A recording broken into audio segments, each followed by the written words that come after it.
Welcome everyone to this webinar hosted by Fairmont Concepts. The webinar is titled Generating More Leads, How Manufacturers Create Business Opportunities. We will begin in a few seconds, so grab your coffee.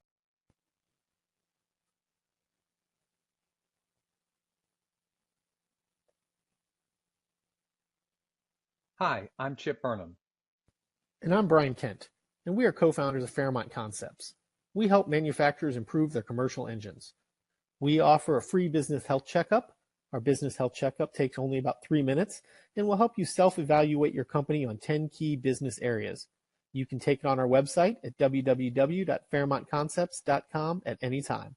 Anyway, hundreds of manufacturers have taken the checkup, and one of the most common issues plaguing manufacturers is the need to generate more leads. During the course of this webinar, if you have any comments or questions, please use the interface to type them, and we will answer them at the end of the webinar.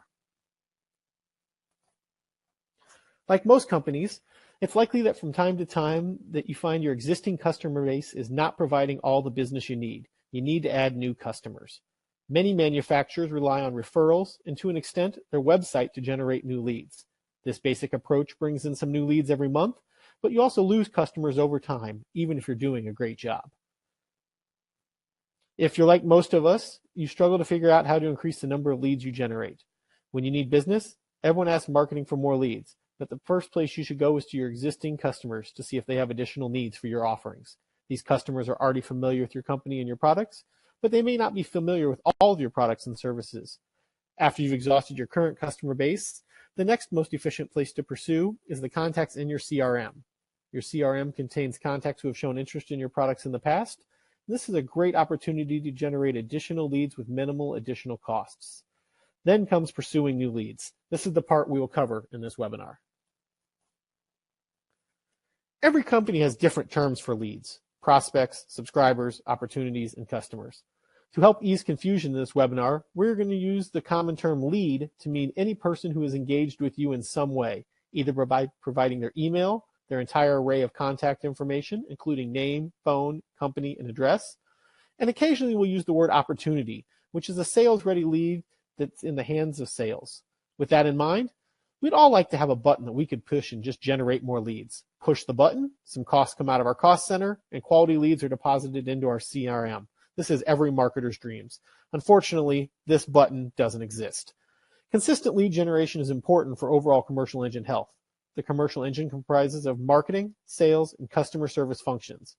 Many think of generating leads only when business is down, but in fact, you should be conducting consistent lead generation even when business is okay or up. When business is down, the reason for additional leads is obvious. This is when marketing feels the most pressure to generate additional leads. When business is going great, there's often less demand for additional needs. But even if you're running at or near capacity, additional leads can provide a boost to your company. The reason is the more quality leads you have, the more discretionary you can be about the work you pursue. Replacing customers who deliver low profit and consume a lot of internal resources will strengthen your company. In addition, all companies see some level of attrition as their customers' needs change, they find alternatives, or they stop the activity that's using your current product offering. So what is solid lead generating performance? Well, in the manufacturing community, we find that about 25% of all leads are considering entering the buying cycle, and about 5% of these new leads will convert into sales over the normal sales cycle of your business. Before we get too deep into lead generation, let's ground ourselves with some general statistics common in the manufacturing world. This data is typical for small to mid-sized companies selling high-dollar products. They have a typical cost per lead of about $200 plus or minus $50. When we say high dollar, we're talking about items that sell for $10,000 or higher. Those of you that are selling lower cost products will experience lower cost per lead and a higher success rate in your campaigns, since your potential customer has less risk and is less likely to have to obtain signatures from others in the company. Your individual numbers may differ from these, but the webinar's content still should generally apply. A healthy commercial engine requires a constant stream of new business opportunities, and the marketing team is responsible for bringing in those new leads and keeping the business running. Here is a list of marketing activities And you might be able to think of some more, but we're covering things from websites, SEO, SEM, direct mail, cold emailing, all the way down to social media and print ads. So you have a lot of choices in front of you of what you can choose. And in this webinar, we're going to be looking at integrated campaigns that involve many of those different activities. Here are the 6 steps that we'll cover. First, selecting the target market, those that bring you the most benefit. Then second step is create messaging based on the customer needs of your target market.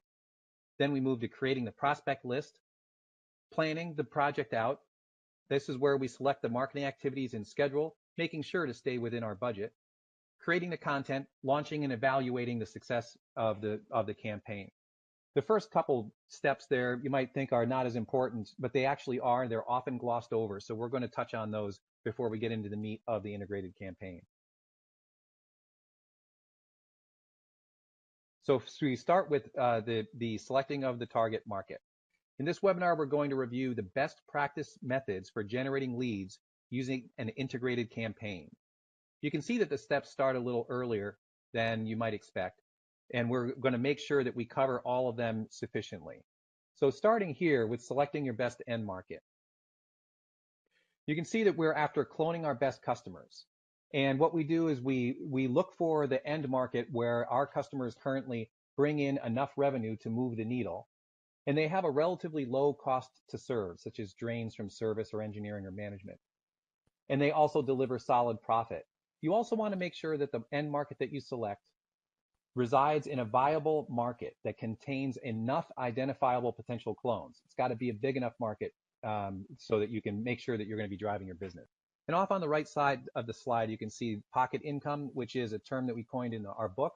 Anyway, there is a blog that's specifically on that. The contact information there, the link is there for the blog. And it steps through the process of selecting your best end market, taking these 4 items into mind. Now that we've selected our... Sorry, go ahead, Brian. Now that we've selected our target markets, we can begin creating specific messaging based on our target market's needs. We're all bombarded by emails and advertisements every day. To effectively generate high-quality leads, you need to create messaging that will resonate with your audience. To do this, you must understand their needs specifically. General shotgun blasts no longer work. If you feel that you don't clearly understand the needs of your prospects or the information you have is outdated or anecdotal, then it's recommended you take the time to conduct voice of customer research. Only by knowing your customer's needs will you be sure that you can create effective messaging. If you do choose to conduct voice of customer research, remember the benefits will go far beyond just this lead generation exercise. Understanding customers' needs is important to more than just marketing. It's also important to sales, engineering, production, service, and even the leadership team. So, to learn a powerful and effective executable way to analyze any end market, we actually have done a webinar on voice of customer, and it can be seen here on the link on the right, as well as on our website. We're not going to go into the details now, but if you're interested in conducting voice of customer research, please take a look. Now that you have the customer's needs in hand, it's time to create messaging themes that will be used throughout the integrated campaign. It's important that your themes are consistent, as it takes 7 to 13 contacts to your audience before most of them will engage with you. If your messaging varies too much, then your touches will not build upon each other, and they will not link in the mind of your prospects. There's a lot of different ways to create messaging. One of the most effective we've found is using the method we call the barbell messaging creation method. It's a fast and easy way to gather your thoughts and create great messaging themes. If you already have a method you like to use, that's great. If you do not, please check out the barbell exercise as well. We've got more information on this on our blog, as well as we've got tools and templates and a step-by-step instructional blog. We're not going to cover how to create messaging in this webinar. If you do have any questions, please reach out to us and we'll be happy to answer any of those. So now we move to creating our lists. The quality of your prospect list is, of course, a vital component in a successful lead generation campaign. Later, when we give integrated campaign examples, we'll talk about how to mine your current CRM contacts. But for now, let's focus on creating or renting lists. Emails are an inexpensive way to contact large numbers of people. However, we must follow local laws and best practices. You don't have to use emails though. There's other choices that you have, such as web advertising, direct mail, phone calls, events, PR, and articles. Brian is now going to provide an overview and some resources regarding global email blast best practices. We all receive hundreds of emails in our box every day. And when we talk about creating lists of people to market to, we must consider the laws in the countries pertaining to both our country and the country of the prospect. One of the most common and cost-effective ways to contact potential customers is email. But laws are starting to catch up to technology. Most of us are US-based manufacturers. In the United States, we've developed the CAN-SPAM Act to address what companies can and can't do when cold contacting prospects. We are not lawyers, so please do not take this as legal advice, but covering some of the major aspects that you must watch out for as marketers when you're sending cold emails from the US to other US prospects. Some of the major points are, does the email contain an accurate header? We can't be misleading in the header or the from section. If you're sending an email from an accountant, it can't talk about sports scores. The header must be accurate to the content of the email. The other thing is we must have an opt-out feature in all of the emails, and it must be clearly visible and honored if the contact chooses to opt out. So if someone opts out of your emails, you must accept this request within 10 days and make sure you do not send them additional emails. If you're using a mail user agent to send out your emails, which is recommended, you must also make sure that you review and agree to their contracts and requirements. These often go beyond the requirements of the CAN-SPAM Act. So we're US manufacturers, but a lot of us deal with global customers. Well, unfortunately, there is no global standard when it comes to email regulations. Every country has its own set of rules that you must follow. For example, Canada does not rely on the CAN-SPAM Act. Instead, they have the CASL. Under this regulation, you must have expressed written consent or verbal consent to contact a prospect. If you're reported, it falls on you, the sender, to show how you received the consent. Even in the EU, there's not a single standard. They do have the Privacy and Communications Directive, which was created to reduce the number of unsolicited emails, but that left the enforcement up to each individual country, and they all have their own laws. The strictest company in Europe is Germany. They have the Federal Data Protection Act, and this makes cold emails illegal. In Germany, you must have double opt-in from a prospect to send them an email. While France is on the other end of the spectrum. As long as the email you're sending is related to their job and you can have a reasonable assumption that they would be interested, you can send this email in France. And most of the countries in Europe fall somewhere between these two countries. So one of the most common questions we get asked is, with all the different laws, does it make sense to send cold emails to prospects? The answer is yes. As long as you can do it legally, emailing is one of the cheapest and most effective ways to contact a large group of people. Purchasing generic lists on the internet is almost always a bad idea. These lists are not targeted and often are created just by scrubbing the internet from email addresses that are posted in forums and other public places. If you're looking for an already made list, we recommend renting a list from a relevant trade association, publication, magazine, or some other group that is in your industry. This is a better way to legally contact a much more targeted audience. If you're going to create a list from yourself, cold emailing is best to do with small targeted campaigns to just a large generic send. When you're emailing your entire CRM database, it can make sense to send a general informational email about your company, as these people are already familiar with your company. When you're reaching out to a cold market, they are not familiar with your company. The more targeted you can be, the higher the success rate, and the quality of leads you receive will go up, as well as the open rate. When cold emailing, make sure you include relevant information as well as downloads and call to actions to entice the prospect to follow. The call to action should point to a landing page or some other place where you can officially collect their contact information and have them opt in for future contact. Okay, so back to creating a list. Whether you're creating a list for postal, cold calling, email, or any other marketing activity, we're going to go through a few examples here. Here's a slide again showing the idea of creating or renting a list. We're going to start with creating a list through LinkedIn in Sales Navigator approach first. So in this example, the Sales Navigator is an extra service that is provided by LinkedIn. So if you have a LinkedIn account, you can then add to it the Sales Navigator. It's an effective way for manufacturers to find prospective leads.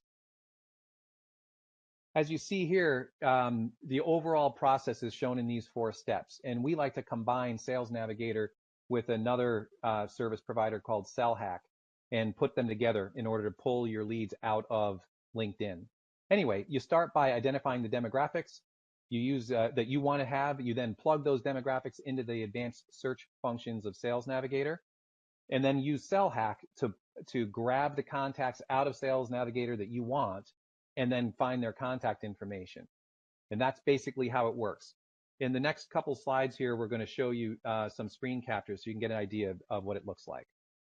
Okay, as we see here on this slide, Sales Navigator advanced search criteria, there's a number of different categories that you can enter in your filters.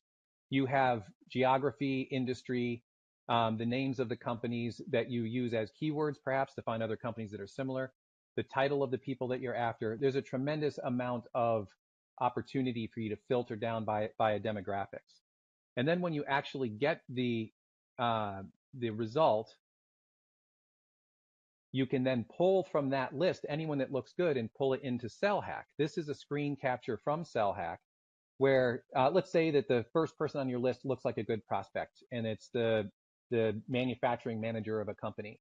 When you pull that contact information into SellHack just by simply clicking on it within the SellHack window, which is again a plugin within Sales Navigator, then SellHack will have that contact name and the LinkedIn information as well, and we'll use that to go find the rest of the contact information. If you're familiar with LinkedIn, you don't have all the information on a contact, and you really are forced to use only LinkedIn's InMail to reach out to them.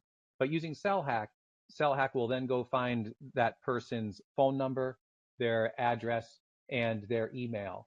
And it can be very effective and a seamless way to work with Sales Navigator. So then using the NAICS code is another approach. And here,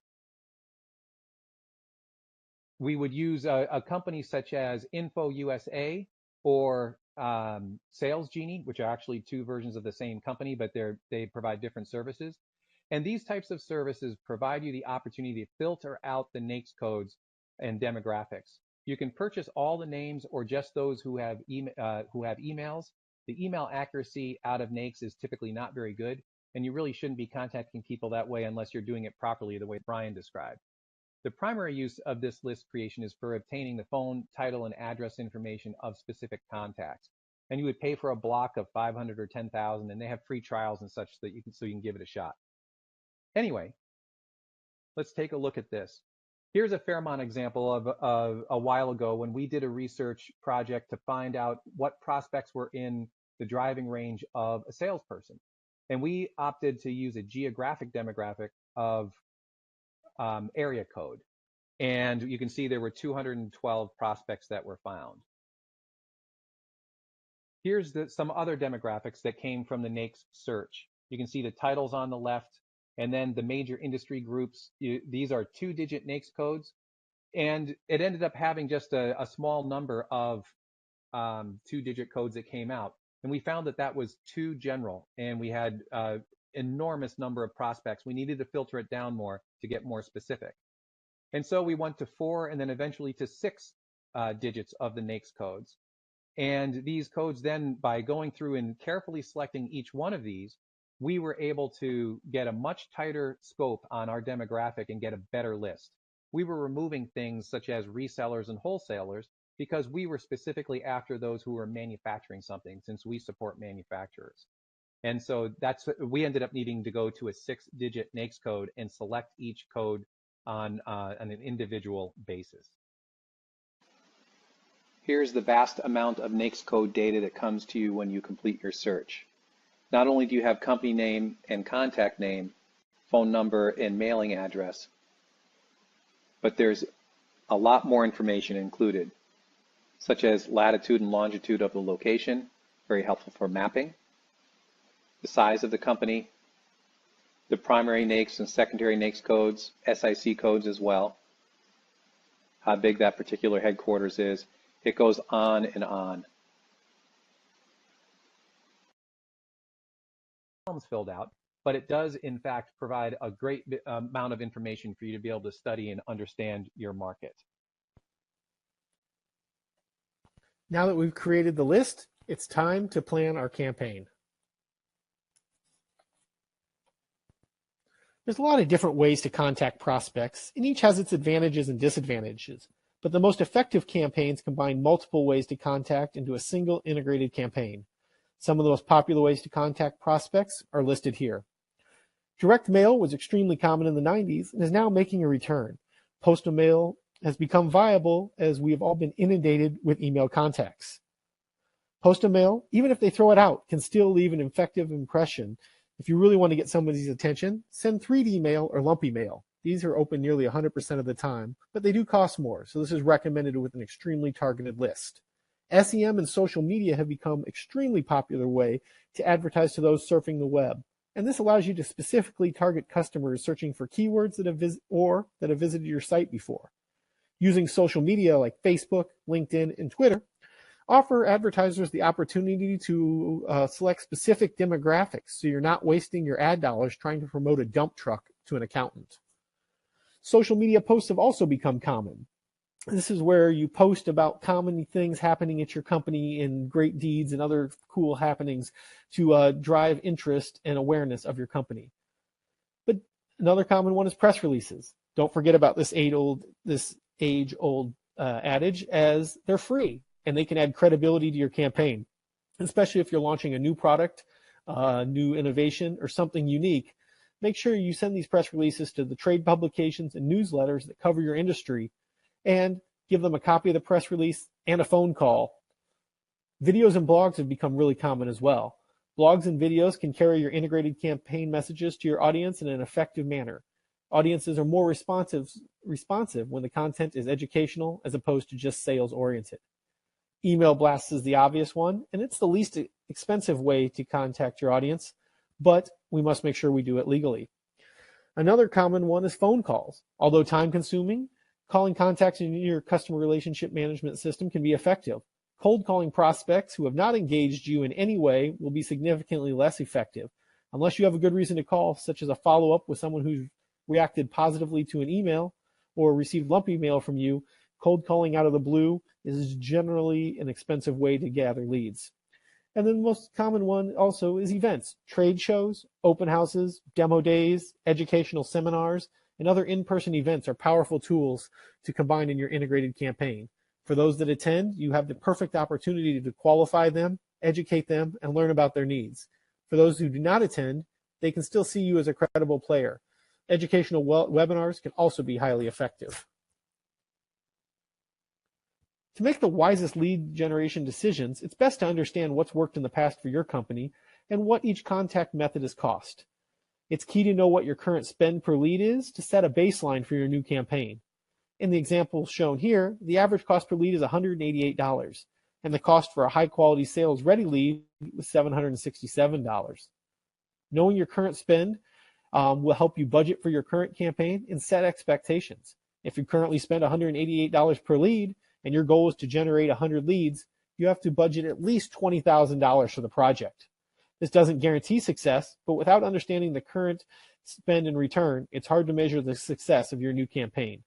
Your integrated campaign will be a mix of many activities, so don't just choose the one with the lowest cost per lead, as this will be less effective. But you have to make sure you concentrate on the ones that are the most effective for your industry. We will now look at two different campaign examples. One is based on contacting existing low-quality contacts in your CRM, and the other is renting a list from a trade publication.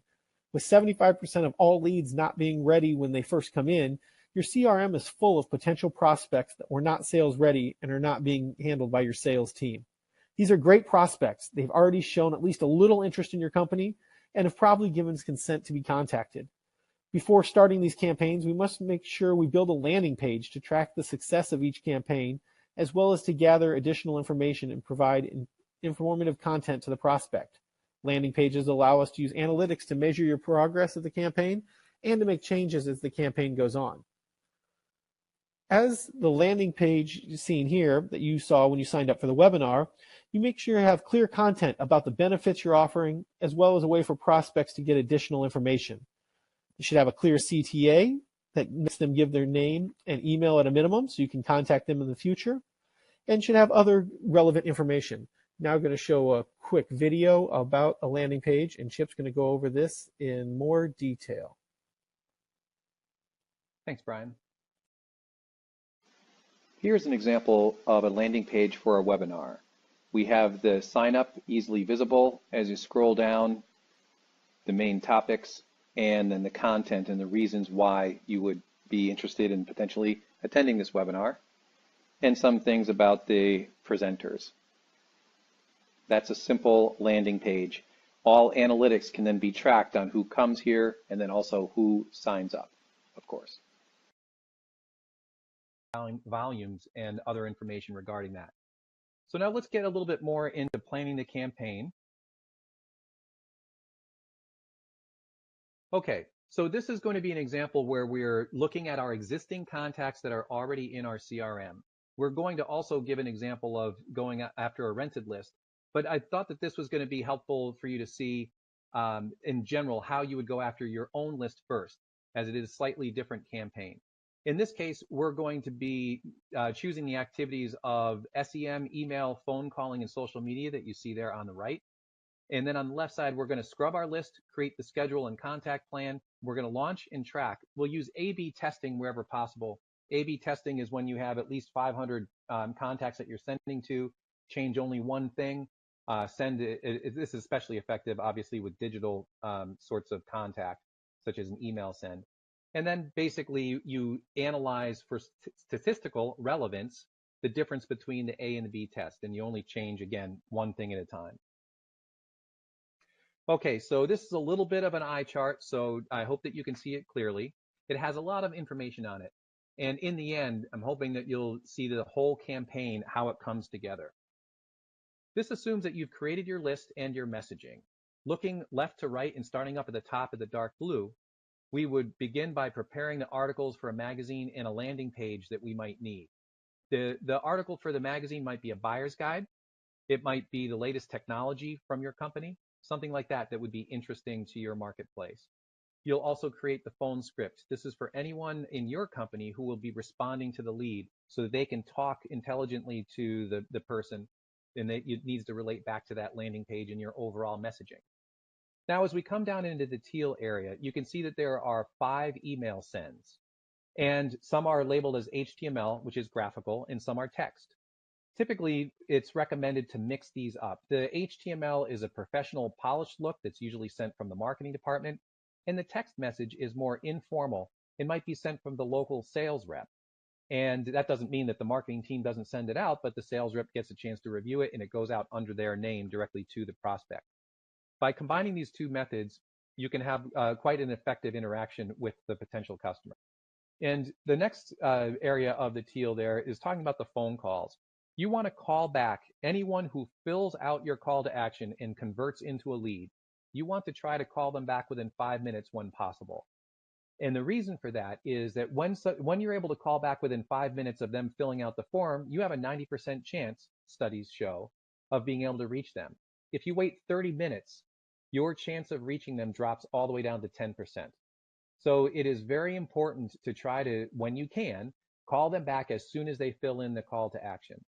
For those who just open and click through, but they don't actually follow the CTA, since this is your existing CRM contact list, you know who they are, potentially, depending on the sophistication of your CRM and your marketing automation software. So in a few days, give them a call and see how they're doing. Perhaps relate to this campaign, perhaps not. But you want to make sure that you are trying to pursue anyone who showed some interest, let alone those who actually filled out the form. Moving down into the red then, you can see we have SEM, search engine marketing, pay-per-click ads. And there's a couple of different ads that would come out during the 8-week program. And here, the SEM ads will allow you to also have some good solid analytics where you can track who clicks on the emails but doesn't complete the CTA. And of course, if they follow the advertisement over to your landing page and go all the way into the filling out your form, then you have their lead. but you still have a lot of other analytics that you can track. And then you want to make sure that you're posting on social media, Facebook, LinkedIn, and Twitter, as Brian said, anything that you can that is going to build excitement and be of interest to your subscribers. Now let's move to the rented list. We just covered the list that would be out of your CRM. Now we're going to go and rent a list. And here we would carefully select the demographics that creates the list by working with the company who you're renting the list from, finding out what demographic details and filters they have, and do your best to narrow it down to your target market. You then follow the next two steps that are the same as the previous approach. The chosen activities in this case is the website conversion through advertising, SEM, a published article, email, phone call, webinar, social media. That just happens to be what we chose for this example. You might choose different things, but let's take a look at our next eye chart. So in this case, again, starting top left with the dark blue, we're going to write an article. We're going to get the article placed. And this article, what might be something that is going to be very interesting. Maybe it again is about the latest technology of your company, that sort of thing. And then you would do your best to get the article placed within the duration of your campaign. You would again create the landing page and the phone scripts. And then you can see in week 5 in the dark blue that we would create the webinar.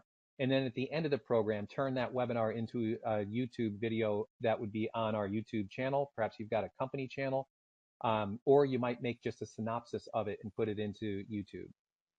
Moving to the teal, we have 3 sends. There's only 3 versus 5 last time because in this case, you're paying for them, perhaps 30 cents a send to each individual contact. So if you're going to send 3 times to 1,000, you're going to be spending some coin on that. In this case, we would send perhaps a graphical HTML, then a text message, then another graphical HTML. And anyone who follows our call to action and becomes a conversion, we want to, again, call back within 5 minutes. And here we would also want to do some SEM pay-per-click advertising. We have 2 rounds of that in the red. The article is in the publication we're hoping is getting actually run and published and printed in week 5. We would conduct our webinar in week 7 and post on YouTube at the end of that or in week 8. And of course, we're going to track everything that happens through our landing page, and we're going to post activities throughout on social media. This webinar has been all about lead generation, but we must not forget to nurture the leads we already have. As marketers, we spend a lot of time and money generating leads, but remember, only 25% of these leads you generate are sales ready at the time. This means that 75% of the work you've done in the leads that have shown some interest are not yet ready to enter the buying cycles and not handled by the sales department. You've done the hard work by getting them to contact you. Nurturing these leads is easier than continually trying to find the next 25%. And studies have shown that companies that nurture leads generate 45% higher ROI on their lead generation dollars than companies that don't. Even with this amazing statistic, it's amazing. Only 50% of B2B companies have a nurturing program. Nurtured leads also have advantages for your sales team. Since these leads are people are already familiar with your products and your brand, the sales cycle is 23% shorter than a typical lead, as well as the sales opportunities are increased 20% by nurturing. Remember, it takes 7 to 13 touches to convert a lead into a sales opportunity. So nurturing over time creates these touches and will help increase your sales in the future. Earlier in the website, we had links to the CAN spam regulations. I know these are not clickable in a video, so here these are a little clearer in case you want to go read about any of the email regulations. Go ahead and pause the video, and you can see the email address is clearer here. And that's it. Thank you for attending the webinar. We will now take questions and answer those that came up during the webinar. Fairmont Concepts is a sales and marketing group that focuses exclusively on business-to-business manufacturing companies. We focus on helping companies improve in 10 key areas that are listed on the screen. After this webinar, if you have a moment, please go to our website and take the free business health checkup. It takes only 3 minutes and requires no commitment, but it will give you a clear set of priorities on the 10 different topics and identify which ones are most critical for your company. Thank you for joining us. And Chip will now answer some of the questions that have come in. Okay, looks like we've got a couple of questions here. And the first one is, what should we expect as a response rate for an integrated campaign? First of all, I'm going to assume that this is an integrated campaign that is going to go out to a rented list or a list that you've created, as opposed to the list of contacts that are in your CRM. And in this case, you should expect a 3 to 5% response of people turning into a lead. So that means that if you're going to go for 100 leads, you need to have 3,000 to 2,000 names on your contact list to try to get 100 leads to actually convert. And remember that we're talking about people who have no relationship with you. And so it takes many contacts, 7 to 13 contacts, to get their attention. And that's why we really focus so much nowadays on integrated campaigns, of hitting these contacts in multiple ways throughout the course of your campaign. The second question that came in is, can you talk more about rented lists? Where are they? How do you rent the lists? I think the best way to answer this question is to talk about what we have actually done. In a recent project where we were promoting a seminar that we were running on digital transformation, we worked with FMA, Fabricator Manufacturers Association. And they're a trades association that also has a publication, The Fabricator. And so they have a fairly large subscriber contact list for their magazine. And that magazine ties in very well for our target market. So anyway, we rented the ability to rent their list 3 times. It costs about 30 cents per time, and we hit about 3,000 names. And so it was 3,000 names hit 3 times. And the way that this works is it's sent out by them. We never get a copy of the names. That's why it's called renting the list. They have the names. We send the content over. It goes out under their email from their mail user agent. It goes out to the prospects, and the results then come back through our landing page. And then we actually sent an HTML, a text, and an HTML in that order. That's how we sent it out. And it worked. It gave the typical response rate, and it was quite effective. It is also ethical because the names that they have, the subscribers, have opted in to receive not only their magazine, but content and emails from that company, from FMA. And in addition, they have accepted that they will receive content from FMA partners. And when you rent the list, you are a partner. They're going to screen the content to make sure it's appropriate for their audience and that you're handling it right. And they have a lot of control over it. But generally, if you're a professional marketing group and you put together a good program, you won't have any problem getting them to accept it and to send it out. So hopefully that helps in answering. And we thank you very much for attending our webinar and look forward to working with you. Please use any of our free content to help your business grow. And thanks again.